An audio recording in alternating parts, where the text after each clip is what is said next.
to emerging entrepreneurs, small business owners, and community leaders. And today we have two phenomenal guests that are joining us from the National Development Council, NDC. Welcome to the show, Faye. Welcome to the show, O. Thank you. Hello. Appreciate it. Thank you. Hi, everyone. Thank you guys for coming. I'm going to start with you, O. So normally when we have our show, we find out from our guests their business story. What got you into business? How did you get to this point that you are today? So give us a little background about yourself and tell us, how did you get into business today? Thank you, Terry. So my name again is Oseremi, born and raised in Lagos, Nigeria. Moved to Brooklyn, New York in 2007. And I've been in New York ever since. I went to school for finance, and my first job out of college was with the largest non-bank lender in the East Coast, making small business loans across New York City, across the 5 boroughs, as well as upstate New York. So that's really how I got into business and business lending. I started there as a credit analyst, underwriting small dollar loans ranging in size from $50,000 to $2 million, primarily for startup businesses and primarily for minority-owned businesses all across New York City. I was there for a number of years, and really that's how I bootstrapped it and learned a little bit and a lot about small business lending. I then went on to work for a bank, a woman-founded bank in New York City, a very small one called Savoy Bank in Midtown Manhattan, making small SBA guaranteed loans as well. And then I found myself at NBC, where really our mission here is to make credit available to minority-owned businesses and businesses in low-income areas. And my role here is that of a loan officer, as well as a credit administrator, helping design loan programs to help minority businesses obtain capital, whether that be small micro loans from $5,000 to $10,000 to large loans in the millions of dollars that can help get their business started or help grow their business. All right, thanks so much. Welcome to the show. Thank you. We're gonna pull on your expertise today and get my viewers some money. Let's All do right, it. Faith, tell us your story, your business story. Absolutely. Well, hello, everyone. And again, thanks for having us, Teresa. My name is Faye Harris. I'm here in the Cleveland area. I got to NDC in a much different route. I'm originally from Boston, and my background is in marketing and hair care in particular. So I led marketing teams for a lot of well-known hair care companies, launching all different types of shampoos, conditioners, and treatments. And I'm sure you're saying, so how did I come about in DC? Well, it just so happened that throughout my experience in hair care and marketing, I also consulted with a lot of small entrepreneurs who were making their own hair care line. A lot of them are handmade, or I was assisting them in making the transition to third-party manufacturing. I also have launched my own hair care product after kind of stepping out of the corporate world and getting more involved with my family. I started working with one client in particular in New York, and she has a great business. We did a lot of great things to help her grow. And through networking, she met the previous executive director of the multicultural impact team, who let her know that she was looking for someone here in this Cleveland area. And then I checked out NDC just as a business owner, looking into the programs that they had and the assistance that they offer, and ended up speaking with the organization and was really happy to join the team as their Cleveland area ambassador. So it's my role here in the Cleveland area to spread the word about the National Development Council, in particular, the multicultural community impact team that O and I are on, and how we help businesses, not just through lending, but primarily and most importantly, through pre-loan counseling, mentoring, and training. And that's something I really want to spend some time on today, because as entrepreneurs, you know, capital is the lifeblood of our business. And, you know, we are always looking for ways to get that funding. But what's most important to really drive the business, specifically as an owner, as a CEO, as the one making business decisions, it's really important to get the training and understanding of how finances work. And that's something that the NBC definitely has to offer. That's great. Okay, so I want to back up and talk about some of the things that you brought out. The first thing is, like, you're actually in that position because of networking. And that's one of the things that we share about at CNE all the time, the importance of networking. And our tagline is, if you don't network, you don't work. So just speak to that for a minute. I'm going to have Faye speak to that, and then I'm going to have you speak to that as well. How important do you guys think networking is as it relates to what you do? Well, as you mentioned, it's everything. And I love that tagline is so true. If you don't network, you don't work. And for entrepreneurs, freelancers, for people who just make it happen for themselves, that's key, because you never know how all the dots can connect. And particularly in this environment, I think it's really cool we're doing this Zoom call back when outside was open and we could go to all the mixers and socialize in that way. It was really cool. I think now it's even more critical, and in some ways a little bit easier, because you have a captive audience. You know, a lot of times when you're out networking, and I'm talking about in situations where it's a cold call situation, you're just walking into a room armed with your elevator pitch and your business cards, it could be difficult to strike up conversation. Now I'm finding that networking is really working for me, and reaching back out to the people that, you know, were formerly associates, people you saw that you really didn't speak to that much in a social setting. But now we have the phone, we have Zoom, and we have more of a captive audience. You can dig deep and, you know, talk to them about just what's going on in life. And that leads to so many opportunities. One of the great things about NBC and working with them and networking with owners like yourselves, pastors like yourselves, different people in the community, if I'm looking for an accountant, a lawyer, or, you know, just professional resources, that's a great way to find it. And you really, you have an opportunity to strike up some wonderful personal relationships as well. And that really does fuel your career and trajectory. Absolutely. That is so true, so true. So, tell us about your networking stories. How do you think networking has helped you? For sure. Before I even talk about how networking has helped me, I should piggyback on what Faye is saying for business owner on why networking is important. 90% from a lending side, 90% of the loans that I've made has been from referrals. Has been from, you know, an existing business owner that I've lent to in the past, referring another business owner, or an organization that is tasked with helping business owner find capital, referring that business owner to me. That's how important networking is, because you need to find and have people in your back pocket and your network that can speak on your behalf and speak to your business and your business history. And if you don't have history, your personal history. It's so critical. That's one of the key metrics for any lender or any bank. And when they make determinations of who will get money, frankly, is who can speak on your behalf.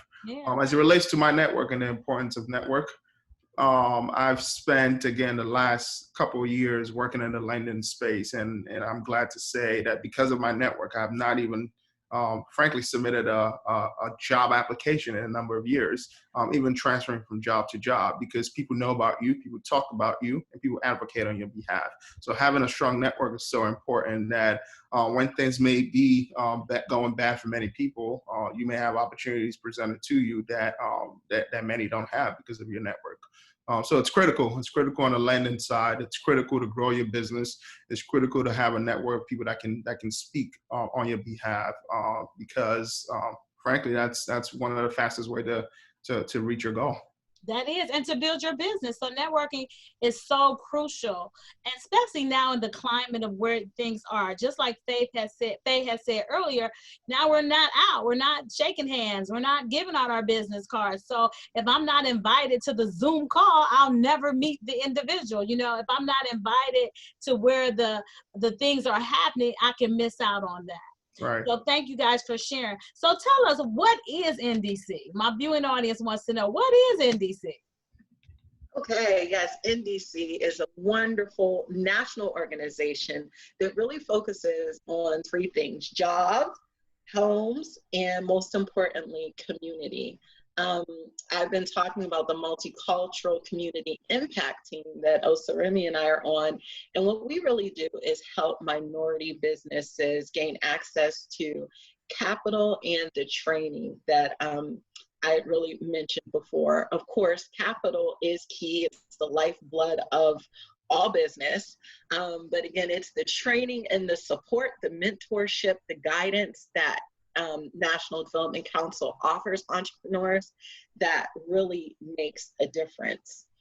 And so I just want to, touch on some of the training, the types of training that we have available. We just wrapped up a summer series of a class that is called Cash Reigns Supreme. And, it's an excellent class. I do have a business background. I actually have an MBA as well. So as I sat through the training with many who I shared the opportunity with, it really took me back to those days where I was in the classroom. Because it's called Cash Reigns Supreme, it's all about managing cash in your business. What that means, how to do it. There was a lot of information around the financial reporting statements, balance sheets, cash flow statements, how to record these transactions. And all of that's very, very necessary, because as we look to help businesses gain capital, all lenders want to know that you have the capacity to use that capital in a smart way, and that most importantly, you're able to pay it back. And for that reason, cash reigns supreme. So I just like to take this time to let your audience know that they can find this information, again, and it's all free and at their convenience. They go to ndconline.org, nancydavidcharlieonline.org. And go to programs and services. They can find the multicultural community impact page. And on that page, there's a number of great things that they can do to sign up and get our newsletter, but most importantly, to hear a free replay of this 3-part series that we offered for the class Cash Reigns Supreme. It's generally conducted over a 3-week time period with like 1-hour class each week. And that makes it very easy to fit into your personal schedule, to set just that hour aside. It's kind of like what we used to call a lunch and learn. But in the event that you can't, it is recorded, and we do have replays. And again, that replay is available on ndconline.org. Go to the programs and services page and look up the multicultural community impact page. And if you scroll all the way down to the bottom to our resources section, you can find it there. Awesome. I actually took part in that Cash Reigns Supreme. So wow. It was cool because I was on my way home. I just plugged my phone into the car, and while I was driving home, I was able to listen. So I wasn't able to hear all 3 of the classes. I want to say I caught the 2nd and the 3rd class, but it was a plethora of information. It was a whole lot of knowledge, and anybody that is in business or thinking about being in business is definitely beneficial. So I love the fact that you have the training. So could you just touch bases on the mentoring? What does that look like? It looks like kind of what we're doing right here. One of the benefits of working with NDC, particularly me as your Cleveland representative, is, I get to talk to people and get to understand their nuanced situation. On our team as our loan officer can really help guide people in terms of the documentation that's needed in the event that someone really doesn't have that documentation. And certainly this is his wheelhouse. I'll let him speak to it. But we try to really usher people through a process. You know, we're in such an on-demand networked internet world where, you know, a lot of times you can go online and get loans, but you don't see anyone, you don't speak to anyone, you just have to upload whatever you upload. I think one of the benefits that we provide is, again, a real personal touch and speaking with people and kind of working them through the process. We have a training team, the people who disseminate the information, like you said, Teresa. We've recently gone to the online format. Prior to that, it was more hands-on. So we have people within the team and resources within the organization to really provide personalized service and understand what people need, how to walk them through the ecosystem. Okay, thanks. So, That, go ahead, yeah, I was just gonna add to that. That's a great point. I think two things that make us stand out as an organization is our history and our experience. NBC has been around for 50 years. We celebrated our 50th anniversary in February, and we cover all grounds. We have an office where we're headquartered in New York, but we also have an office in Seattle. We have staff in Los Angeles, in South Florida, in Cleveland, pretty much all across the country, doing work not only in the lending space, but we build affordable housing. We receive new market tax credit allocations and use that to develop communities that are underserved. We also provide training. Outside of providing training directly to small businesses, we provide training to economic development practitioners. We've probably trained over 80,000 economic development folks over the last 20 to 30 years. And then we lend directly through two CDFIs that we own and manage. CDFI is a community development financial institution. And is a designation given by the Department, United States Department of Treasury, to make loans with a mission in low-income communities or to minorities. And we run two of them, one making government-guaranteed loans across the country, specifically the SBA 7A loan. And over the last couple months, we've participated in the PPP program, loaning over $80 million to over 650 businesses. And then through the second CDFI, Community Impact Loan Fund, and we'll talk in greater detail about that. We've made loans specifically in Cleveland, $1 to $5-6 million over the last couple of years to small minority-owned businesses in the area and also across the country as well. So that's one of the things that makes us stand out is our experience in doing this, but not only on the lending arm, but also all across the board.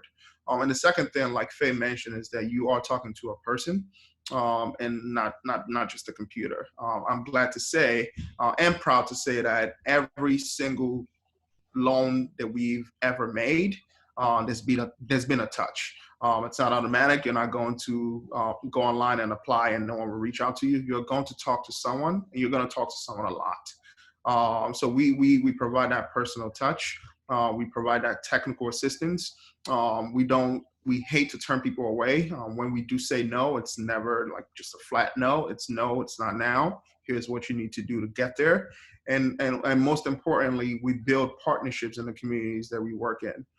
Partnerships that are able to help us accomplish our goal of getting capital out. We have partnerships in Ohio with the Urban League. We've ran loan programs with the Urban League, and we continue to have a strong partnership with them. We work with municipalities. We have relationships with Cuyahoga County, and I'll talk through a loan program that we are currently still administering in Cuyahoga County, making loans to minority-owned businesses impacted by COVID-19. So outside of our experiences, that you actually talk to someone. If it's not me, it's Faye. We have an office in Cleveland, so we have employees and staff members there, and I'll be right there for you in giving you the assistance that you need. Man, you kicked out a whole lot of stuff. So let's back that thing up, okay? I'm like, Lord. Okay. So you know my audience is emerging entrepreneurs, right? So let's back all the way up. You said a few key things that I just need you to unpack so they can understand and get clear on what it is you actually do. So one of the things you said about economic development training, what does that look like? Right. So we train folks that work in various nonprofit organizations or for municipality. An example is the Economic Development Department of Cuyahoga County. We will train them on one, not just lending, but how to provide the assistance and the technical assistance to the businesses that come through their door. Specifically, we provide them with credit analysis training. So they understand when they look at a business, how to look at a business plan, how to look at a business financial forecast, how to look at tax return and really break down to really get and understand the need of the borrower or to better serve them. And in many cases, we also provide real estate development training. So we go into different organizations and teach them how to do deals, frankly. An example will be, let's say Cuyahoga County had a plot of land that is unused in a low-income area that they wanted to develop. They will hire us to provide technical assistance in helping fund a project, but also meeting their goal is either providing a commercial facility or building low-income housing. So we find the developers and using our expertise to link the developers to the municipalities to get the project done. So we, from again, providing training directly to small businesses through our classes that Faye mentioned, we also provide training to the economic development individuals that actually do the work as well. That's good. That made it even better. So then you said CFI. Tell me what that means. CDFI. So CDFI is a community development financial institution. Okay. And it's an organization designated by the United States Treasury that has a mission to infuse and provide capital in low-income areas or to businesses that are owned by minority or women. Okay. So that's really what a CDFI is. And we have requirements that we need to meet with the Treasury in that we have to make, I think 65 to 70% of the loans that we make through our CDFI has to be to minority-owned businesses or has to be to businesses in low-income areas. So we operate two CDFIs, one called Grow America Fund that's been around for over 20 years, making government guaranteed loans, specifically SBA 7A loan, and SBA stands for Small Business Administration. And then the second CDFI making any type of loan that is in SBA, specifically micro loans to businesses that may not qualify or meet the SBA's underwriting parameter. So really what a CDFI is a lender, but it's a non-bank lender, making loans that banks don't want to make to businesses that may not fit their banking profile.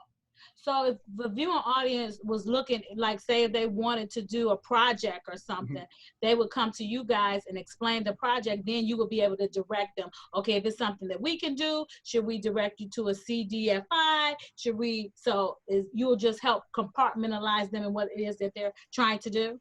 Correct. So if we're not able to provide the direct lending, again, through our CDFIs, we would direct them to the right lender or the appropriate sources to help them accomplish their project for sure. Okay. And then the one last thing, when you talked about the SBA 7A, for that, don't they have to be put in a category or licensed or certificate, have some type of certificate to do that kind of work? How does that work? Not necessarily. Okay. So what the SBA 7A program is, it's a program that is administered by the SBA. So the SBA is the governing entity. However, each bank or lender has a license to make SBA loans. And the reason why the SBA has put this program together is that the SBA understands that some businesses, whether they're too early, meaning they're just a startup, or they have low credit score, or they don't have the collateral to secure a loan, still need funding and may not be able to get funding from a bank or directly from a bank. So what the SBA program does is that the SBA provides a guarantee on whatever loan that an SBA lender makes. So an example, if someone approached me and said they needed $100,000 to start up a business, If they went to a bank, for example, the bank will probably say, no, you have no proven history, they will turn them down. Through the SBA program, the SBA provides a guarantee, usually up to 85%. So they will guarantee $85,000 of that 100K, and that entices the lender to want to make the loan, because the SBA is guaranteeing a portion of it. So there are a lot of businesses out there that may not qualify for a bank loan, but through the SBA program, because of that guarantee, they can qualify. Right. So it takes away the risk factors. That's correct. For the lender. Exactly. Faith, anything you want to share before I go into my next question? I keep going with the questions as you were talking. I was thinking about, because I'm also relatively new to this whole finance world, so I know that there's a lot of jargon and acronyms. But I think we're going down a great path, because it's naturally kind of leading to what I'm sure your audience wants to hear, as we talk more about microloans and, the specifics, like, what makes a microloan versus a regular bank loan? How much do we usually loan up into? What are the qualifications? I think we're kind of getting there, so I'd love for you to go ahead and ask your question. Cool. And certainly please point out if I'm using too much finance jargon. Oh, I'll get you together. I'm gonna get you all the way together, okay? Because my audience need to understand what you're saying. Please so I can always tell people this show, we want to bring the emerging entrepreneurs, the small business owners, and the community leaders together, because together, as we collaborate in partnership, the emerging entrepreneurs get a better understanding of what it is that they need to do just to be able to be viable, to be in business. The small business can help come back and help them, and then the community leaders can let us know about these PPP programs and this Cuyahoga County stabilization programs and all the different programs that are out here that we can take advantage of. So on that note, speak to me about the PPP. So PPP is a program it's a new program that the Small Business Administration put out in response to the COVID-19 pandemic, because a lot of states required businesses to shut down. What that means is that a lot of employees were either furloughed or lost their jobs. So in response to that, the SBA wanted to put out something fast that keep people employed, either employed or at least paid for a period of time. So they came out with the Paycheck protection program. And what they did is they put out a budget. I think their initial budget was about 500. No, I'm sorry. 50 billion or 500 billion. It was a lot of money. It was a lot of money. And what they did is they asked every bank and every lender out there to make loans to small businesses to cover payroll for about a 8-week period, actually a 10-week period. So we were one of those lenders. We didn't participate in the first tranche of the PPP program because we couldn't raise money fast enough. But in the second round, we did participate, and as I mentioned earlier, we made about $100 million in loans to businesses across the country. What the program really is paycheck protection. So it really is money given to a business to cover payroll for a period of time. And it's a forgivable loan. So if you use it for what it's intended, which is to pay your employees, the SBA will eventually forgive that loan. Yeah, that's what I was just thinking. I was like, okay, so if I'm tight and I was closed, how am I gonna pay you back? Exactly. So basically you're saying if I meet this certain criteria, I don't have to pay you back. It's a forgiving loan. Exactly. So you go to a lender, you submit an application and supporting documents, which primarily will include your tax documents, such as your IRS 940 and your 941. Some lenders, including us, will ask for tax returns. And then we calculate based on how much you paid in payroll in 2019, what your average monthly payroll is. So if you submitted your tax documentation, for example, for 2019, and you paid a total of $100,000 in payroll, we would take that number, we'll divide it by 12, and then get your monthly payroll, and then multiply by 2.5 to get 10 weeks, which is 2.5 of payroll, and that will be your maximum loan amount, and then that will be the amount we lend you. And your job is to take that money once you get it in your account and pay your employees for pretty much 10 weeks. And if you can show that you did that, that SBA can and will forgive that loan. Awesome. That's great. That's amazing. Is still some money available? There is still over $50 billion available for sure. So there is a lot of money available still, and folks can still apply. And we are still accepting application. We had a portal where you can go in and a link to click and apply.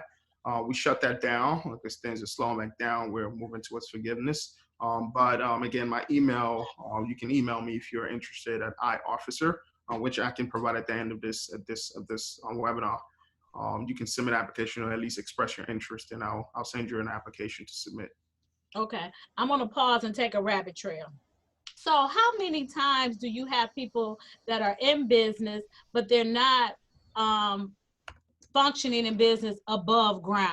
You understand what I'm saying? So they're in business, but it's more or less like a hustle than a business. So now we're here in this pandemic and they need some money, but they don't have the records. They haven't registered with the state. They don't have the EIN. Speak to how important that is to have your business legit. So when I need to come to you to get something. Faye, I'll let you take that, then I'll jump in.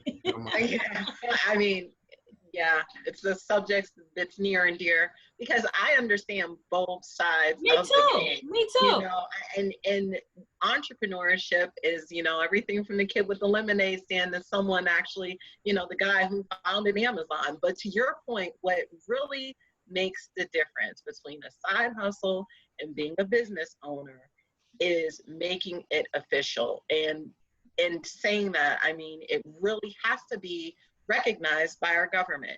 You have to sign up with your state. You have to submit taxes to the government.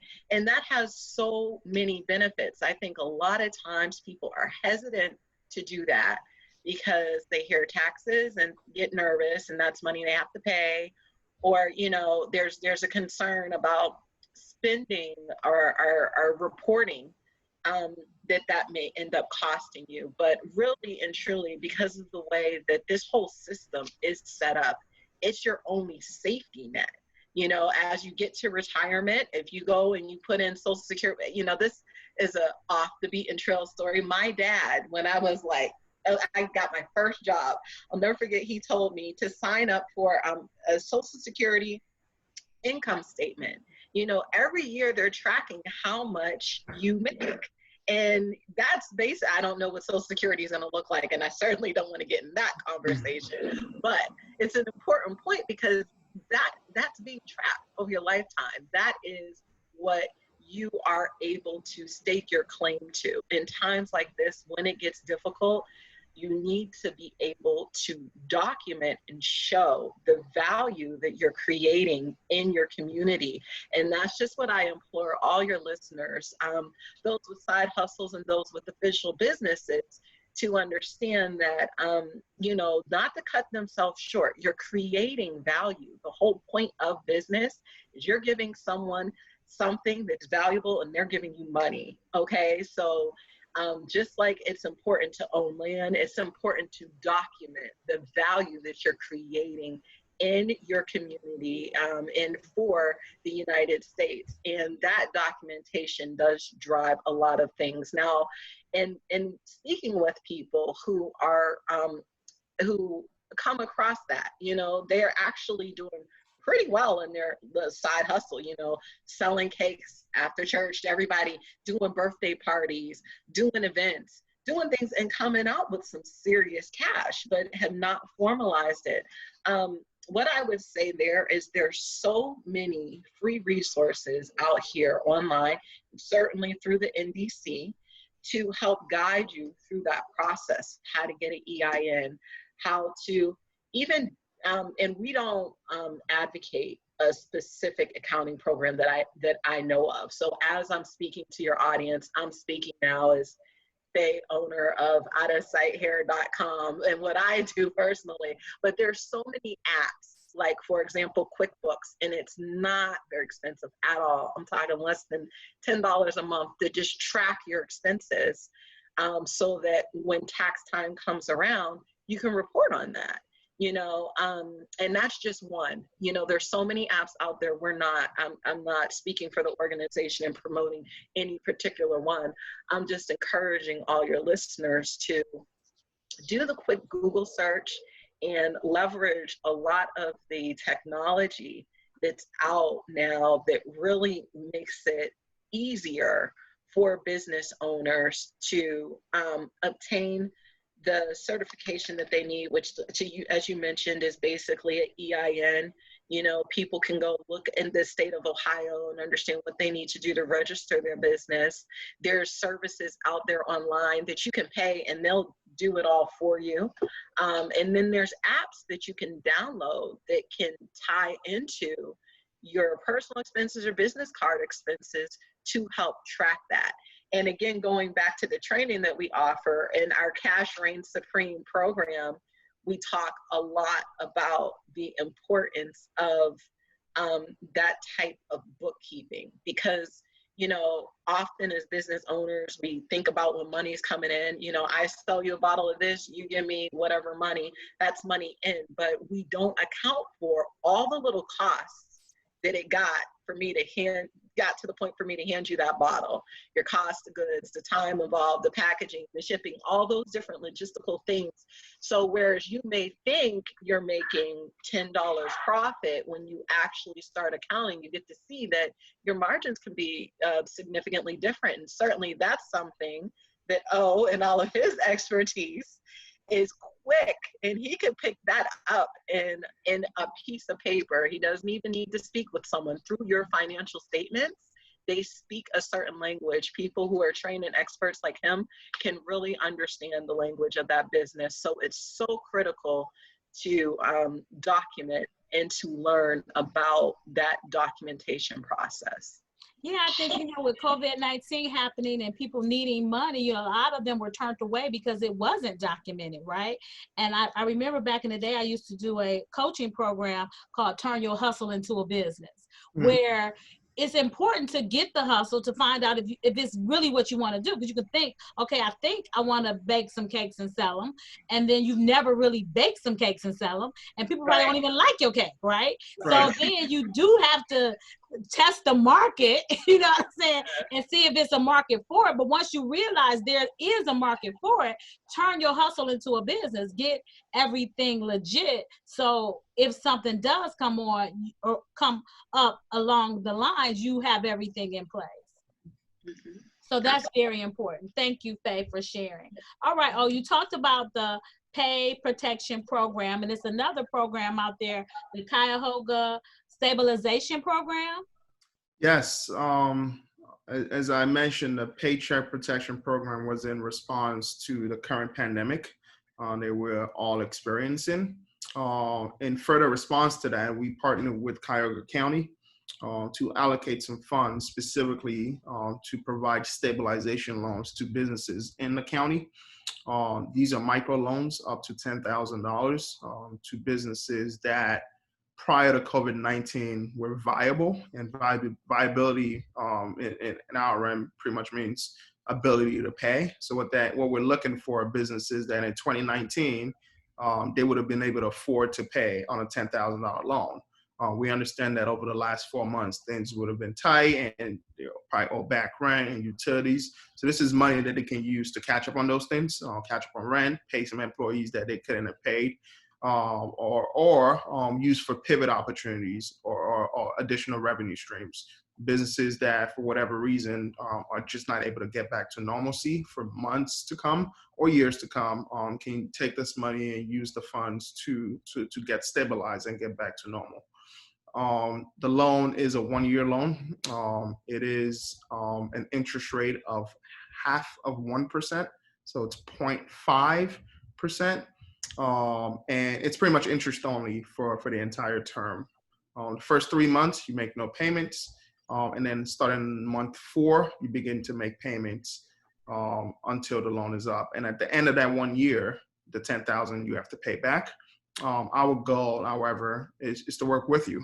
We want to be able to, at the end of that year, build a relationship and hopefully determine what your true needs are whether it means you need additional money or you just need a longer term loan. And at that point, we will at least agree to some type of term. But what we really wanted to do was provide immediate capital now, where you don't have to think about the monthly payment for a year. Pay interest only on a $10,000 loan at 0.5%. It's $5 a month. So it's you just building that relationship with us, and paying $5 for a year. And at the end of that year, hopefully we've built enough relationship to figure out what your true needs are, either providing you with additional capital or refinancing the $10,000. So you have to be located in Cuyahoga County. We are prioritizing minority, African-American, Latino-owned businesses or businesses in a low-income census tract.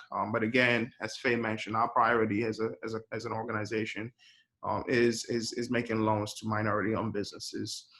We've loaned some money over the last month.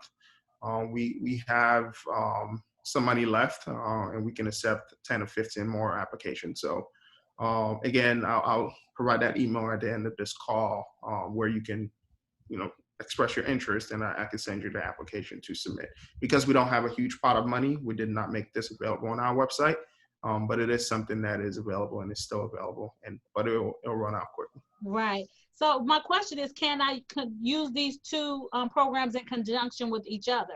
Can I get the PPP and then pay for my employees and then get the stabilization loan to take care of some things that I'm not able to take care of? Absolutely, you can. We want to get you as much money as you need. So you can use your Paycheck protection, get the stabilization loan, get additional loans that are out there or grants that are available to you. We want you to take advantage of any and all available loan or grant programs. As we understand, the businesses are hurting and they need the capital. So we're not restricting you to anything in this program specifically. So you can use both for sure.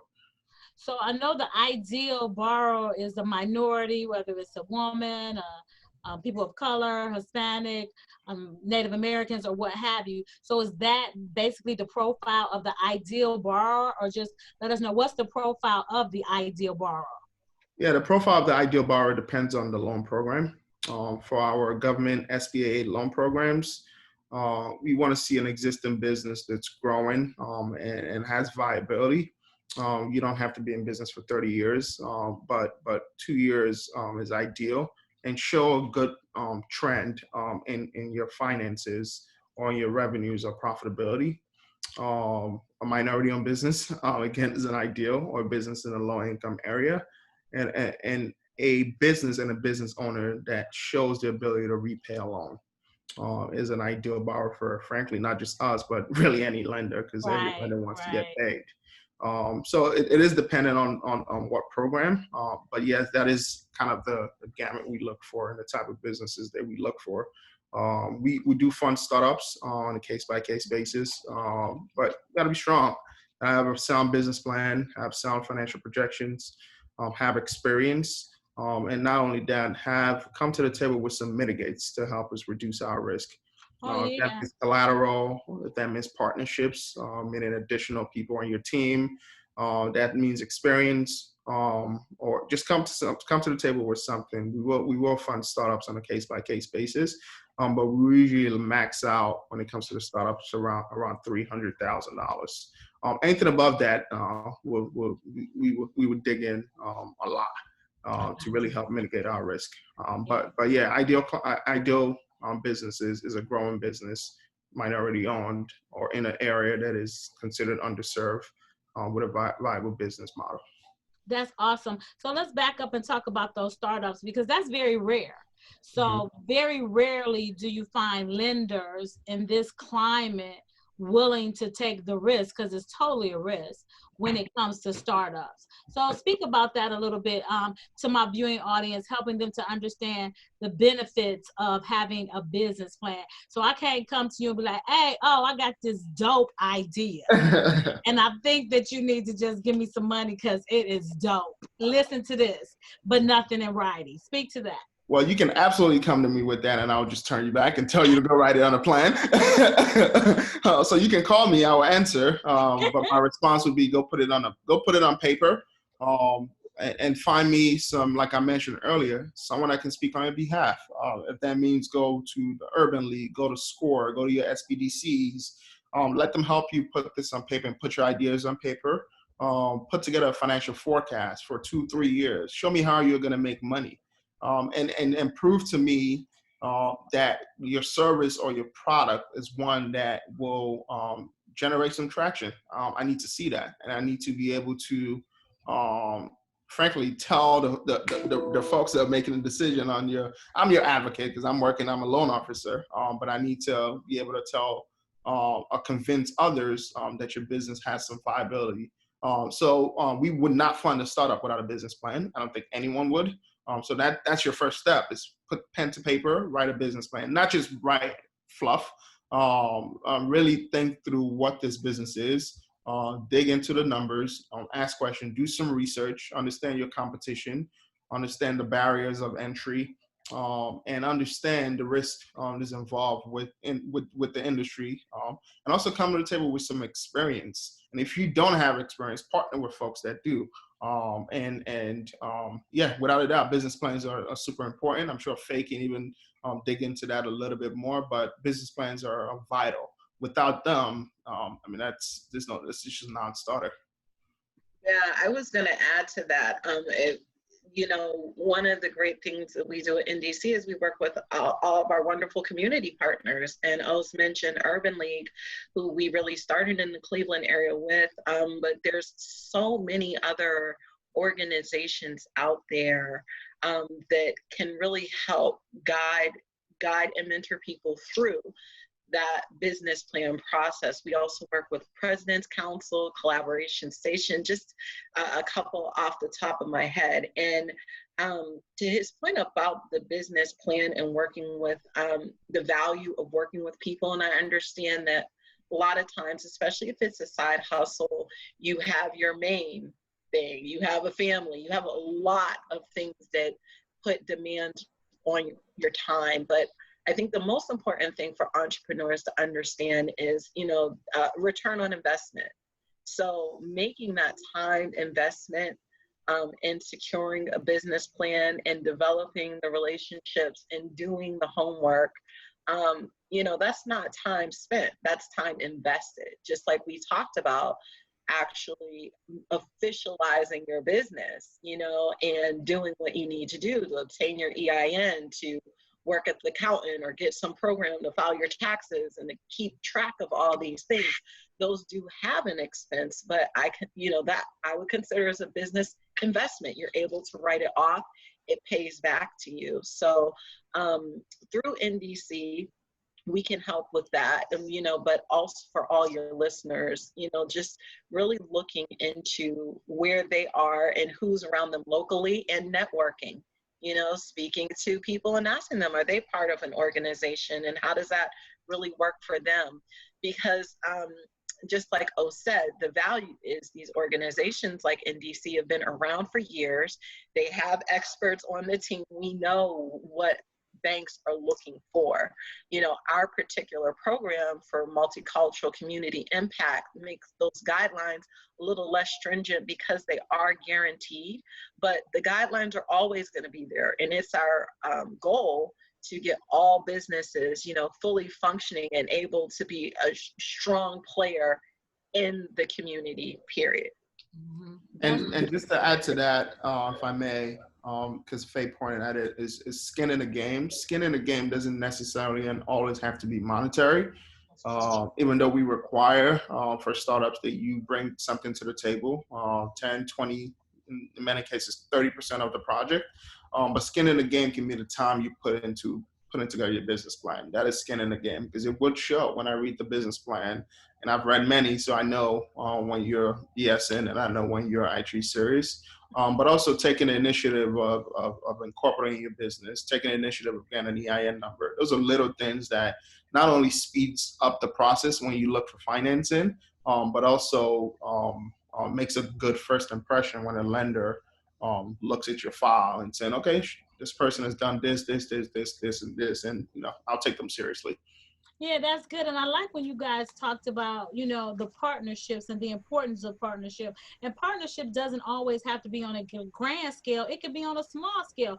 So if I have the experience in this business, but I don't have the skills as it relates to the accounting, the bookkeeping, or what have you, how important is it for me to bring in a partner that has those skills? And when you're looking at the business plan, how does that compute with you when you say, okay, this person has 30 years in the beauty industry, but they really don't know how to crunch these numbers, but they brung Faye in who has the background in the numbers, and it kind of completes the picture even more. So speak to the importance of that. It's a risk. It's a risk mitigate. Every lender when lending to you, is taking a risk, no matter what the loan size is. It is a risk because there are no guarantees that that a business or a borrower will pay back. However, everyone's looking for ways to mitigate the risk, and having partners, not just having partners, just to have partners, but having partners with different strengths. Literally checks those boxes off. So if you have someone that has a finance background and someone that actually knows operations, someone is good with marketing, you don't have to bring them on as an equity partner, but have someone on your team at least that you can call that can help you with social media, someone you can call that can help you to negotiate contracts, someone you can call that can put your books in order, so that you know where your business is going. It's a risk mitigate, and it's I mean, I can't even put the word to it how valuable it is. But it's very, very valuable. And in looking and reading business plans, I love to see a one page of just talking about your team, who they are, what their resume looks like, what their experience is, if not, do they have any ownership in the business, what their roles are going to be as you're growing. That's vital. It is so vital, and that's one thing I always stress to the viewing audience. You're not gonna know everything. It's just like virtually impossible. Some things that we're just going to be ignorant of, and that's just the way we're built. But at the same time, it's somebody else that know that, and it's real easy for them. Yep. So it's just a matter of partnering, and through the networking, Yep. that's how you find out somebody's skill set. And if you're a good fit, just because you have the skills doesn't mean that you're a good fit either. That's right. Yeah. So this is you guys part of the show, right? We're down to the last 10 minutes. So this is the call for action. So Faye, I'm going to let you do the first call for action and give out all the information, share your closing remarks with the viewing audience. And then after that, it'll be your turn for the call for action. Give out your contact information, share your closing thoughts with the viewing audience. All right. Well, thanks. And again, I just really want to encourage everyone to visit our website, ndconline.org. It's a big site. It talks about all the things that NDC does. And to O's point, we've been in business for 50 years. So that's certainly a lot of things. But in regards to this conversation, a lot of resources that we talked about can be found on the Multicultural Community Impact page. If you go to the page and you look kind of to the right, on the right, there's a sign up for our newsletter, which I would encourage everyone to do, please, because that newsletter is going to keep you abreast of any of the trainings that we talked about. When those classes are available, you'll be able to get a heads up so you can participate in them live. And you'll also be able to hear any replays that we post for classes. And right now we have up the replays for our 3-part series of Cash Reigns Supreme. So that's the biggest call to action, first and foremost, to get involved with NDC, to let us know who you are, to sign up for our newsletter, and check out what we have to offer. And then, as we talked about, reach out to some of our community partners. It's great that you're listening with Christian Networking Entrepreneurs today. We have partnerships with Urban League, the President's Council, Collaboration Station, like I said, just a few off the top of my head, but get involved with local organizations that have other like-minded business people involved so that they can help you wherever you are in your stage of the process. If you're the hustler taking their business official and getting incorporated, if you're the small business owner who has a business infrastructure, who has somewhat of a team, taking it to the next level of actually getting an employee. You know, that's something I kind of wanted to touch on earlier when we talked about PPP. It's this great business opportunity, but I think a lot of people realize real quick, wow, if I don't have any employees, you know, how am I really gonna take part in that?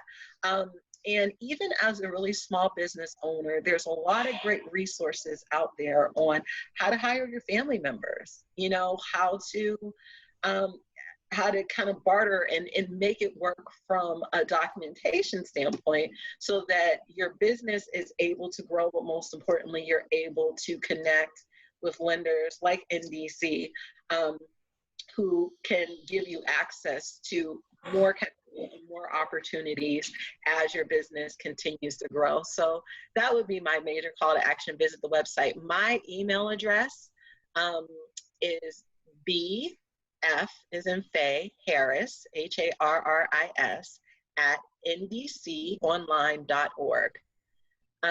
So B Faye Harris at ndconline.org. If you have any questions or you want to just reach out and learn more about the community partners that we have, or, you know, speak to me individually, I'm always open and excited to meet people, especially here in the Cleveland area, and talk about business and talk about NBC and what we have to offer.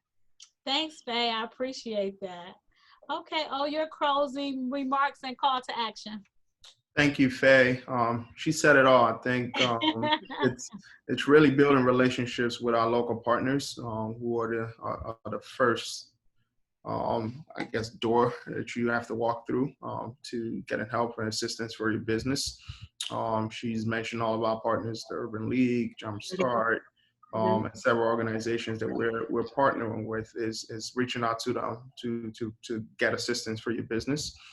If you've not taken advantage of the programs that are out there, whether they be federal or local programs, PPP, EIDL, or the Cuyahoga Stabilization Fund, please do your research on those programs. Make sure you understand the programs. But please take advantage if you qualify, because they're there for you and to assist your business with growth. If you're a startup, just looking to put pen to paper to really build your business plan, just take advantage of free resources out there with SBDCs, the SBA offices, urban leagues to help you build your business plan, financial forecasting, get you ready to launch your business or to gain or obtain capital to launch or grow your business. My advice is just stay and keep learning.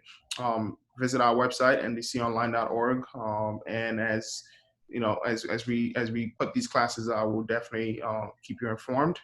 My email where you can reach out if you need additional information is iofficer, IOFFICER, at ndconline.org. Or you can also reach out to Faye. We are in constant communication, so whatever questions or concerns that you have, we will be happy to address. But thanks again for having me. This is awesome. And again, feel free to reach out. All right. Thank you guys so much for being on the show. We appreciate it. And I know I learned a lot, so I'm hoping that my viewing audience learned a lot as well. Again, I'm Pastor T. This is Christian Networking Entrepreneurs, where we talk to emerging entrepreneurs, small business owners, and community leaders. And remember, if you don't network, you don't work. So get out there and start networking. Have a great day, everybody. I appreciate you guys being on the show today. Take care. Bye-bye.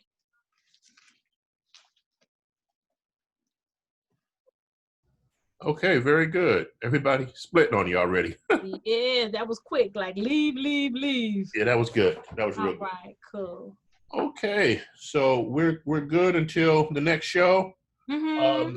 Was a young lady sending us something? You talking about for the next show or for this one? For this show? No, this show we're done. I want to say we're done. No, I mean, was she sending Cash App? Oh, you know what? I'll send it. She sent it to me. Oh, I'll forward it. I'll All forward right. it. I'm sorry. Okay. Something else I was gonna ask you. Let me see who I have down for the next show. Is it Celeste here? We coming in the studio. Okay. So that will be August 6th. All right.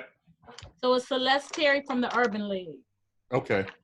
No, from the United Black Fund. I'm sorry. Okay.